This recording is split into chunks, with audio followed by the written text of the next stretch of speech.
Let's talk today about the soul.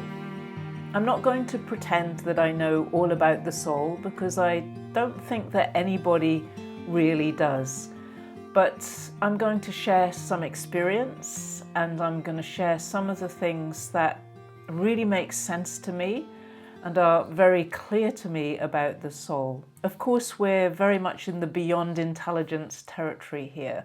The soul is very subtle and not something that we can use our normal objectivity to describe.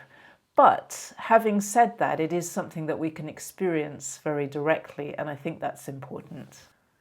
An interesting starting point for talking about this is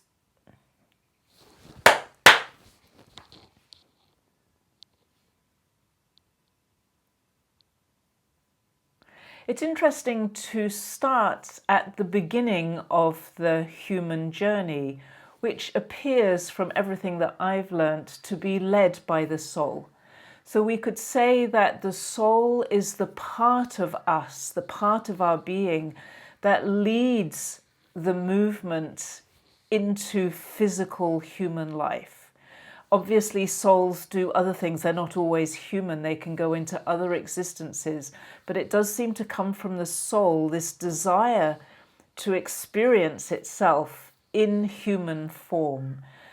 And therefore, I think that's very interesting in the context of our explorations of the world beyond intelligence, because it means that we lead our life, actually, from this non-physical and non-cognitive part of our being, this part that is very pure energy and that is leading from a different place from mental intelligence. When it comes into human form, it actually has to learn mental intelligence. If you think about it, a baby doesn't have that at all. It has no mental cognition. That's something that comes with having a body.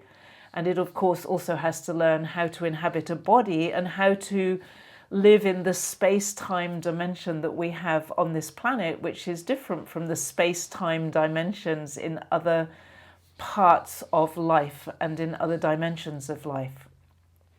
So it's a very special experience, this, of this pure, non-tangible essence of the soul bringing itself into physical human form to have an experience it couldn't have if it was just a soul.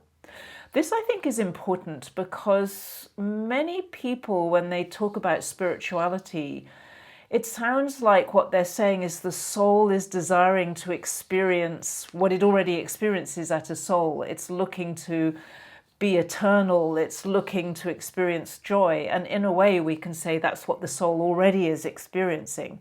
May not be consciously, but that's already experience. And what I've found through my own exploration of life is that actually my soul is here to live a human life.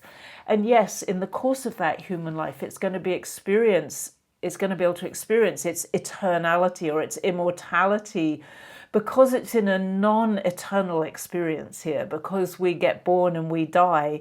So we have the experience as human beings of beginnings and endings which don't exist in pure soul form. And so it can get to experience that because it's experiencing beginnings and endings, because people are born and people die. And only because of that is it able to experience that here. It's the same with all the variations of life, all the contrasts, all the colours and tones and textures of our life. Sometimes we can feel as if our soul only wants to experience the light, or it only wants to experience bright and white and gold and these, very special colours, and it's not interested in darkness, it's not interested in anything that's heavy. But again, in my experience, my soul came to experience all of it. It couldn't possibly experience the lightness, shall we say, if it didn't get to experience the darkness. And so it doesn't want to just experience lightness. It's absolutely delighted to experience the whole range of what's available on this planet. So what we're touching into here is the desire of life to experience itself. Again, what I've discovered through my own exploration is that there is a fundamental life desire, if you like, that life itself, which is formed from the energy of love, has an implicit or an inherent desire to experience itself. It's like love loves to experience love. Life loves to experience life. But neither of them can experience themselves if there isn't something that feels different. So if love is just love and never experiences any variations of that, it can't experience itself as love. If it's just one unconditional, abiding sameness, there is no experience. The same with life. If life is just aliveness and there's no shape or form or colour to it, it doesn't experience anything. So it's difficult for us to question if this is really what life wants, except that at a deep, deep level, we discover that within ourselves, within our own being. We can recognise, and I've experienced this many times, this deep, profound desire of life to be alive in multiple forms so that it can know itself as life and also so that it can know itself as love. And what I found is that what it really wants to know is itself as multiple forms of love, or we could say multiple forms of life. And what I came to recognize recently is the soul, if you like, is that desire of life to know itself packaged into individual form. So we could say that all souls are connected, they're all a part of life, they're all part of that life desire. But in order to come to know itself, in order to be able to share itself, recognize itself, it has to split itself into parts, even if it's one whole. And each of those parts can then have contrasting experiences. My experience is not the same as your experience. And then we start to be able to see each other and recognize each other because we're not exactly the same. So if everything's all light, all love, all life, all darkness equally, because we can also see how life actually arises out of the darkness. We can explore that a bit more. If it's all the same, there is no experience. It's only because there are contrasts that there is experience. And so for me, the soul is like a package of the desire of life to experience itself. It's an individuated package, and we could say it goes on a journey or maybe multiple journeys. Maybe a soul can be having multiple journeys at the same time. I suspect that, but I haven't verified it very much yet. And so the soul is on this journey from lifetime to lifetime to have multiple experiences that must be punctuated by death or the appearance of death in order to really know life. What's very interesting is that if you think about it, when we die, we don't really die. It looks like we die from our normal mortal perspective. But your soul, I know very clearly, my soul continues. I know that because I know that inside my soul experience. It's really clear that that is not just labeled eternal, it really is, it continues on. I know, again, from my subtle experience that my energy field, if you like, or my energy body, we can say, continues on in some way. It's not exactly the same as my soul, but it forms from that soul experience. Now you could say, well, it's the body that dies or the mind that dies. In my experience, what I see is that the body itself doesn't really die. It transforms. I mean, to be very basic about it, if you think about anything that dies on this planet, it transforms into food for something else. It's still fundamentally alive. It's not alive in the form that it was before. And it's that food that gives life force and nourishes and sustains life. The irony of human beings is, while we see ourselves at the apex so often of life on this planet, And we get to choose what we want to eat here because we have very sophisticated systems for growing and farming our food, all of which is alive for most of the time until we decide we're going to eat it.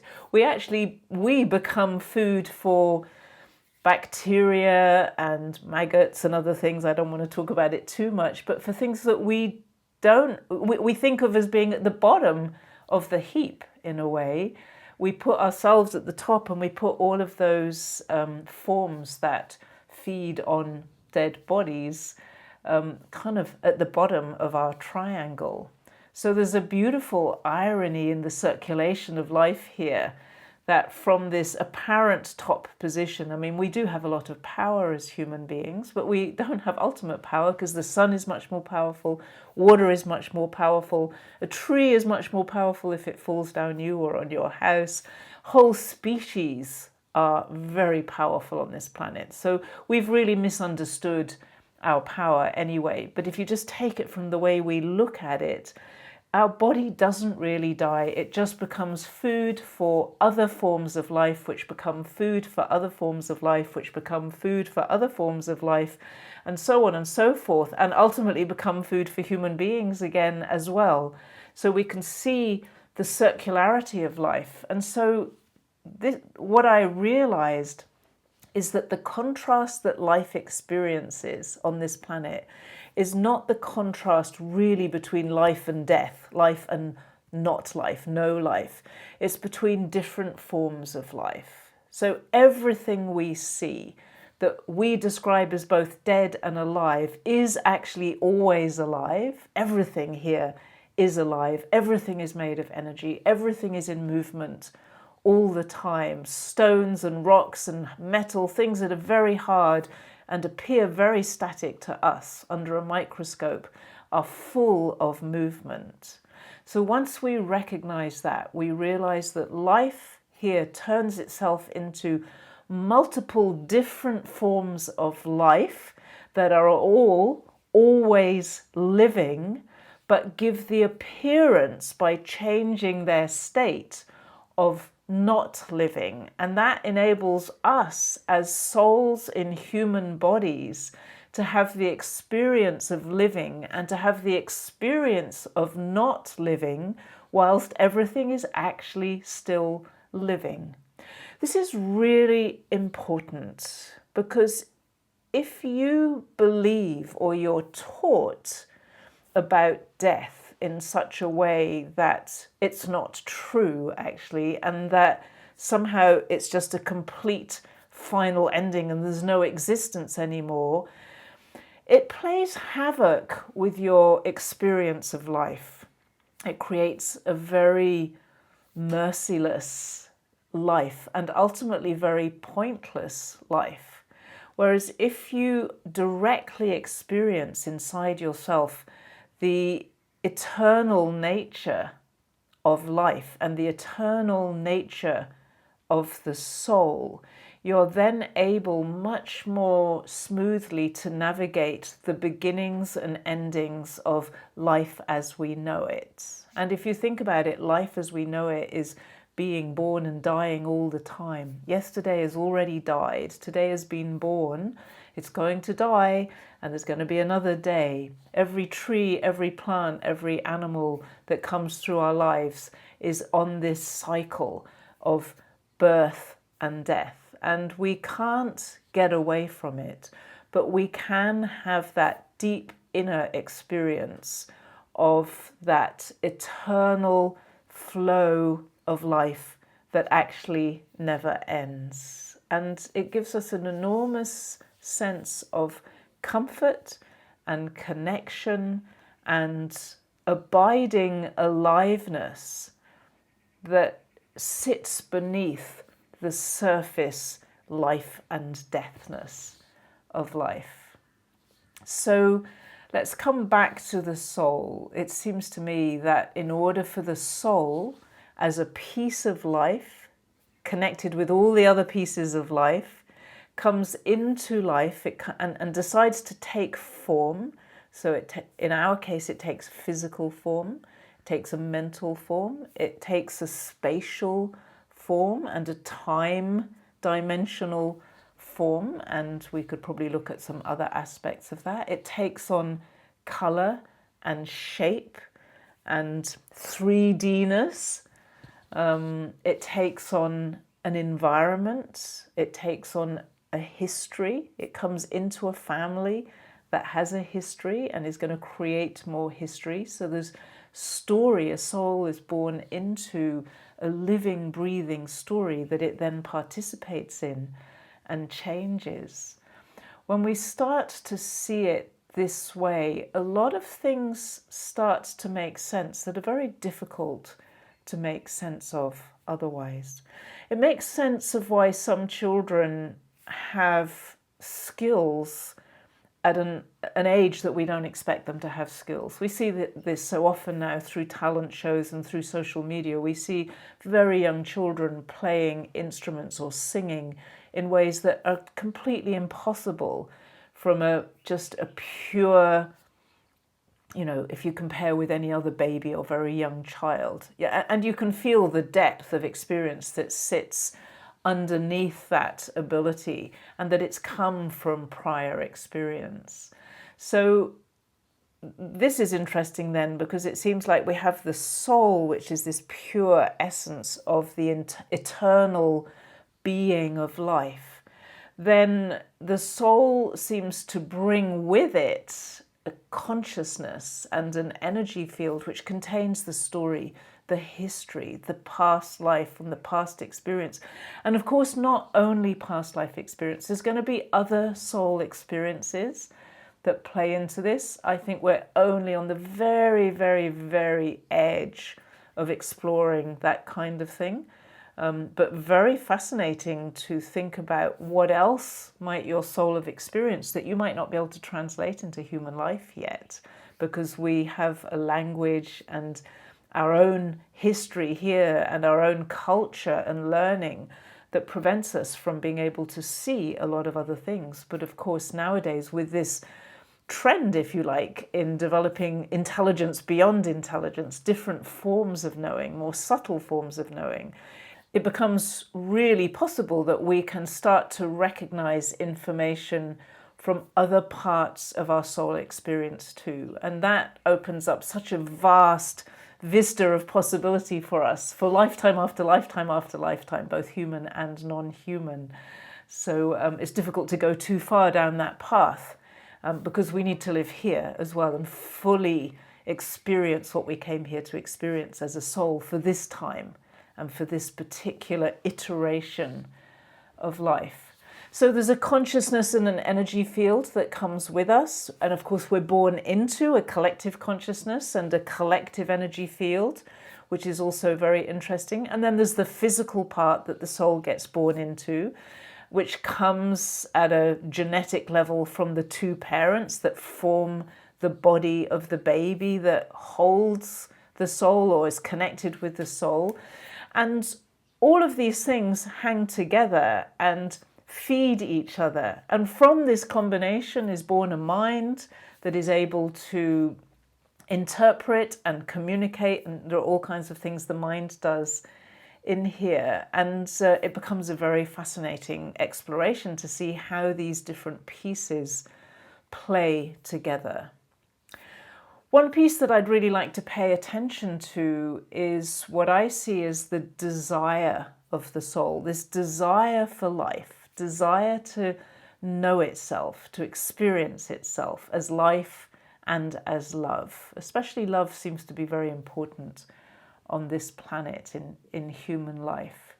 So the more I've explored this, the more I've come to feel that my soul and your soul is like a little bundle of desire. It's the package of life's desire for a very specific experience, not all of life, but for this experience of life in the context of all of life. And the soul is the part that holds those desires. And it's not really like a bundle or a package. That makes it sound static. From every desire fulfilled comes another desire. From every experience we have in life comes another desire. So let's see what this looks like in real life. It looks like oh, I would really love to do this. I'd love to be an entrepreneur, for example. I'd love to have my own business. I'd love to leave my job and start my own business. I'd love to be able to help people. I'd love to be a coach. I'd love to do a business related with history because I'm fascinated by history. I'd love to make music and make money doing music. These are desires. Now, sometimes we have apparent desires that come from our mind. We've been taught by our parents and our schools that there are certain things we ought to want. That's not what I think of as a soul desire. A soul desire rises up from inside you. It doesn't come from the mind. It can be expressed through words. So the mind can interpret what's coming from your soul and your heart. It can put it into words and communicate it, but it doesn't create it. And when we're in touch with those desires of our soul, which kind of come up from the inside and through our hearts, and they light us up because this is what we would love to experience. This is not just what we feel we ought to experience. That is the soul speaking. This is what I call a beautiful, or it's a beautiful desire. There's a beautiful request contained in there. It's like a request of life. I would love to experience this. And I, on my own, without the entire complexity and beauty and wonder of life around me, cannot manifest that desire. But because I'm part of a connected universe that is responsive to my soul's desires, it's like the whole universe is listening to my soul and of course to your soul, then life rearranges itself around my desire to deliver what I've asked for. And on this planet, in a very beautiful way, it delivers it over time. Can you imagine if everything you thought of was immediately here? It would be almost like no experience. So in our existence here, it's the fact of time and space that actually enable us to have experience. They are very powerful aspects of our life. So I can say, I would love to experience this. I'd love to build a business. And then over time, I have the experience of growing and building something that is beautiful and that is bringing goodness into the world and that enables me to learn and grow as a human being and as a soul in human form. If I just could say, I would love to have a really successful business and I know I've got it, well then what am I going to do? It's like, okay, now I want something else. Maybe now I want to experience not success, less success, so that I have a challenge, I have something interesting, and then maybe I want a bigger success. Do you see how we actually need time and space and distance, and we need the emotions that go with that, the frustrations and the frustrations that lead to more desires, all the different range of experiences, in order for the soul to be able to have this experience of being human and of coming to know itself. So let's say that your soul really wants to know joy. If it comes into this life and it's a bundle of joy, and it's a joyful baby and a joyful child and all it ever experiences is joy, it's not really going to know, it's not going to recognize that experience because there isn't any other thing going on. There are no other emotions. But if it gets to experience a whole range of emotions, then it can also recognize and really relish the experience of joy itself as well. So we must have these contrasts. It doesn't have to be like joylessness. I don't think we have to have the complete opposite. We might do. We might have experienced the opposite. But actually, like I showed with life and death, we have the appearance of death, but it's not really death. Everything's still alive. It's the same with joy. We don't really have joylessness. We have a whole lot of other feelings instead of joy. And that might include depression and hopelessness and despair. But each of those has their own quality and richness, actually, if you can really allow yourself to feel the energy of these very difficult feelings that we have and feelings that we tend to reject. They all have this beautiful darkness and richness in them that it's a pity we reject them. And as your soul becomes more awake and more alive, more gets into this experience, it starts to relish that beautiful darkness as well. It starts to really love the depth that we can experience as human beings. And there is a kind of deep fertility. It's kind of like in the soil. The soil on the land is very dark, but that's where the fertility is held. And when that fertility is activated through water, rainfall and sunshine, so it needs the light and the flow as well. But if you just have the water and the sunshine and no soil, you have no growth, you have no production. So it's this combination that is so rich, and the soul really comes to love that experience. But let's go back a little bit, because it always seems to me from many people who I've worked with, including myself, is that it's quite a bumpy journey for many of us coming into that body. My sense of the soul is that it's very free, it's very free-flowing, it's eternal, even if it can't feel that because it doesn't have any contrast. When it comes into a physical body, especially a little tiny body that can barely do anything, it's first of all encased inside the belly of the mother, and then it's born through a pretty painful experience, and then it's exposed to all these different energies and elements. It's quite shocking because there's such a strong contrast. So contrast is a very important part of our human experience, and it's a very important part of the soul's experience, even if it's uncomfortable for the soul. I think the soul knows that on the whole, but there are people who land here and feel like their soul was very shocked, didn't really expect that, thought it was going to be an easier ride, and they can take many, many years to come to terms with that. So we start to see that from the very beginning we have differentiated experience. One person has an easy birth, there's a very pleasant pregnancy that goes before that, very happy mother, lands here, one kind of family, somebody else has much more difficult circumstances right from the beginning. But if you look at how human life unfolds, it always becomes clear that these circumstances were actually perfect for us and what our soul had decided or chosen to experience this lifetime. Remember, it's not trying to experience everything. It's not trying to experience its oneness.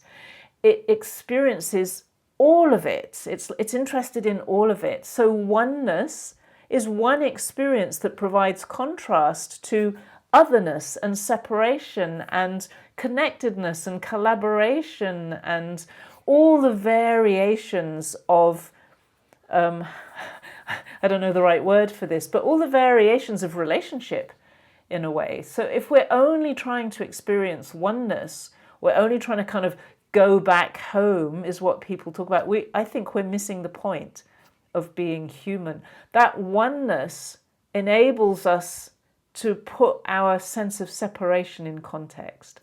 Our sense of separation puts oneness in context. Our soul is not here to escape.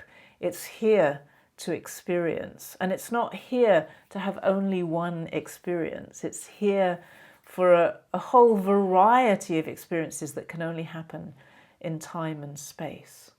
So we've got this soul arrives in the body into a great contrast. And of course, from the very beginning, that sets up certain dynamics. And I find myself very often working with these dynamics when I'm coaching people, because people will feel things like, I don't feel like I belong to my body. Well, think of a soul when it first lands in a body, probably doesn't, it feels very constrained. It's put limitations on itself so that it can have this experience. It doesn't mean it's pleasant or easy. And if you don't come to terms with that, you're going to feel very uncomfortable with your body. Or you might feel like there's a part of you that moves very quickly and is very connected, and then there's another part of you that feels like disconnected and heavy and slow. Well, that's actually true.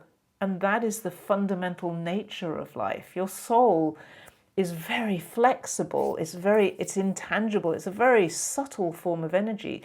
Your body is much denser. That's deliberate. That's the whole point. And so you're not here just to feel lightness as if you don't have a body, although it is a beautiful feeling to feel that sometimes. But the soul is also here to feel darkness and heaviness and depth, because heavy is beautiful at the time when it's good to be heavy, and light is beautiful when it's time when it's good to be light. If you're all light, there's no contrast. If you're all heavy, there's no contrast. And so I think that it's really helpful to allow more colours into your life and see that they are part of the painting of your life. If you make a painting that's all white, it has been done, and maybe you can put some texture in. Texture immediately starts to create shadow, so it's not all white anymore. But really, if you imagine if everything in your room and the sky and the trees were all white, you wouldn't see anything. And so when we paint with tones, we paint with different colours, we paint with contrast in order to create beauty. So you can see your life like that. You're painting your life with contrast in order to create and experience beauty. And in order to experience beauty, there's also going to be many forms of beauty. Can you see the beauty in the dust? Can you see the beauty in a pile of rubbish? From time to time there are YouTube videos that I've seen where it's just an enormous pile of rubbish, but it's been filmed in such a way that you can actually see the beauty in it. And so this starts to make sense of some of the spiritual teachings also that we've been exposed to. You think of somebody like Jesus, who was always willing to talk with everybody. He didn't only see beauty in rich people or healthy people or happy people. He saw beauty in people, even somebody who was dead, he brought him back to life. People who were very, very poor or living really terrible lives or very sick. Many things that, we tend to reject, all experiences we don't want to have. But he's an example very prevalent in our society of somebody who didn't reject those experiences. And because of his ability to not reject them, that's why he enables transformation. So when I talk about contrast, I'm also talking about change, constant change. The energy is always moving. We're never, ever locked for a whole lifetime into any experience. Look at our body, how it changes from when we're first born or first conceived all the way through to when we die. It's changing every single day and every single moment as we move and as we process life and as we experience. Every single bit of it is affecting and changing our body. So the soul comes with this very changing nature into a body that changes more slowly than the soul does. It responds more slowly than the desire does. So the desire goes straight out into the universe. But the body and all the physical nature of life responds more slowly. And that's actually what makes the deliciousness of life, if you think about it. Again, imagine every time you want something, it's there. And then all you can do is want something else and it's there. And you want something else, then it's there. It's like there's no satisfaction in that experience. There's no anticipation. There's no need for skill. There's nothing to learn. There's nothing to grow. That's actually not what it's about. But because we have this separation of time or this stretching of time, you can wish for something, and then you have the whole process of experiencing that coming towards you and fulfilling that. And if it's something rich and demanding like a business, you make so many wishes, hundreds, thousands, millions of wishes over the lifetime of a business. And little by little, you curate and you grow and you cultivate and you shape your business in the way that you want it to be, in collaboration with other people and in the way that serves your clients and actually works for them. It's an incredibly rich and detailed and intricate organization that is happening here. And that's actually the joy of doing business. The joy is because of time and because of space and because sometimes things don't go well and then we have to work out how to do it better. That's actually what creates the joy. So once we begin to realize this nature and essence of the soul, and we stop trying to be just like a soul all the time, and we also stop being somebody who's completely in denial of this aspect of our life, this intangible, eternal part of our life, we begin to explore how to bring the spiritual and the material together, how to really live in this form, in this time, in this space, in this moment of history where right now you belong, regardless of what you might feel, in this body, in this existence where you can make endless choices about how you change it. But you can't escape from it. You're in it. And the more you're in it, the more you can experience the things that we long to experience as humans. This is where the soul's desire comes up. We long to experience joy. And in order to do that, we have to have lots and lots of different experiences. We long to experience love. Really, if you really look at it through deep eyes, you will find that every experience in life is actually an experience of love. Even the experiences that we see as being so far away from love that we can barely look at them or think about them. When you really delve into the depth and the darkness of human life, you discover love even there, in the souls who bring evil onto our planet, into the souls who hurt people and enable other people to wake up to their true nature. Wake up to love and wake up to become somebody else who can help to wake up those souls who are, this is getting complicated, they're providing that service of enabling us to wake up. So we all serve each other in love. We take different forms to do that. Sometimes they are very challenging forms. Sometimes that's just for a portion of our life. Maybe for a part of your life you were a very difficult teenager or a very difficult husband or wife or partner or employee or whatever. You've been a challenger for some part of your life. Maybe for some part of your life you do things that you were not proud of. You were really destructive. You know, we can be very destructive towards ourselves. We can also be destructive towards other people. It's not something we're proud of, but you played a role during that time for the other people around you. And whilst that's not an invitation to go and be destructive, it is an invitation to accept that that is part of life, just as we destroy things all around us so that we can eat them and so that we can live. And they do the same. They everything eats everything, you know, it's all part of it. So in a way, this conversation about the soul is inviting us to be much more grounded and real about life, and to recognize all the different colours and experiences of life, the many different forms of being alive, and to recognize that all of them contribute to the contrast, and at the same time we are attracted towards the kinds of experiences we get when we bring the spiritual together with the material.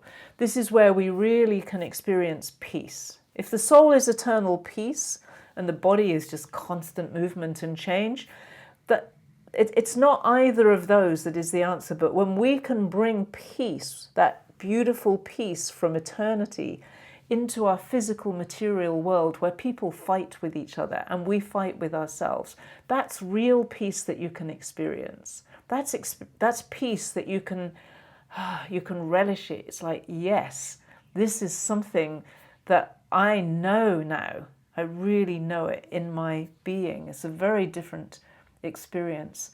The same with love in relationships and families. The same with all the kinds of things that as human beings we long for. Our souls love to experience here. And therefore life creates this richness and variety where we all help each other as souls in human bodies on Earth, planet Earth right now, to experience all the different things that we're longing to experience. So I come back to this picture of my soul as a bundle of desire that is constantly producing more desires. This is the desire for life to express itself, to know itself, to create, to be, to experience itself through you and through all the other people and all the other forms of life on this planet and in this universe. And who knows what goes on beyond the universe. That is the soul sitting right in the center of my life and absolutely loving the experience of being here, even when sometimes it hates it. And I think that's a funny thing, but that's really possible. We can be having a very, very uncomfortable experience. And yet, in some way, the soul absolutely loves that because it becomes so alive. I don't know if you've ever noticed that. When things are really painful or really, really difficult, it's like your soul wakes up. That's why people experience miracles at that time. It's why we awaken in these very difficult times. It's why sometimes we need those kinds of challenges in order to have the experience of this awakening and strengthening of our soul and of our desire. And we produce then more desire for an even better life, an even richer life, even more contribution, even more experience. And life keeps expanding itself, lifetime after lifetime, through these bundles, these little pieces of differentiated lifeness that go out into different worlds and experience themselves as life and as love.